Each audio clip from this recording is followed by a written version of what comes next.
समझ में ना आए तुम करके भरोसा परम पिता का, संत शरण में आ जाना, प्रभु की शरण में आ जाना। भूष्मा ने भी यही सोचा कि अब जो है रोने से क्या फायदा, जो चले गया वो रो के तो वापस आएगा नहीं, इसलिए अब एकमात्र भगवान ही मेरे आश्रय हैं और मैं भगवान की पूजा करूंगी। कृत्वा तान प्राक्ष, करोड़ों शिवलिंग बनाकर भगवान शंकर की उपासना की। अब एक बार इसके कई अनंत शिवलिंग पूरे हो गए थे तो साक्षात भगवान वहां प्रकट हुए और भगवान ने इसको दर्शन दिया।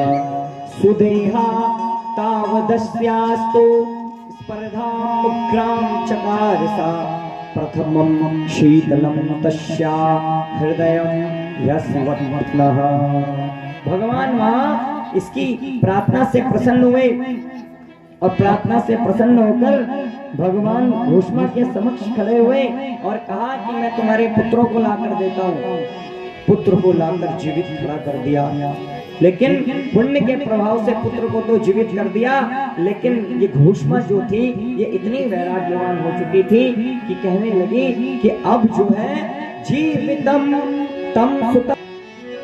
भूष्मा को पुत्र को देख के भी बड़ी खुशी नहीं हुई क्योंकि वो भगवान की भक्ति में लीन हो गई थी। कहा, हे वरानने, तुम वरदान मांगो, मैं शंकर हूँ, मैं तुम्हारे इस पुत्र को भी लाया हूँ। तब भगवान से भूष्मा ने कहा कि तुम यही मेरे पुत्र बनकर इसी स्थान पर स्थापित हो जाओ। तब भगवान के शरीर से एक दिव्य ज्योति निकली और वही ज्योति भूष्मा के चरणों में आकर समक्ष जो पार्थिव रखे थे उसमें विराजमान हो गई और तभी से उस स्थान का नाम भूष्मा ने प्रार्थना की, भूष्मा ने वंदना की, इसलिए भूष्मा के जो ईश्वर हुए वही घूष्मेश्वर महादेव हो गए। घूष्मेशाख्यम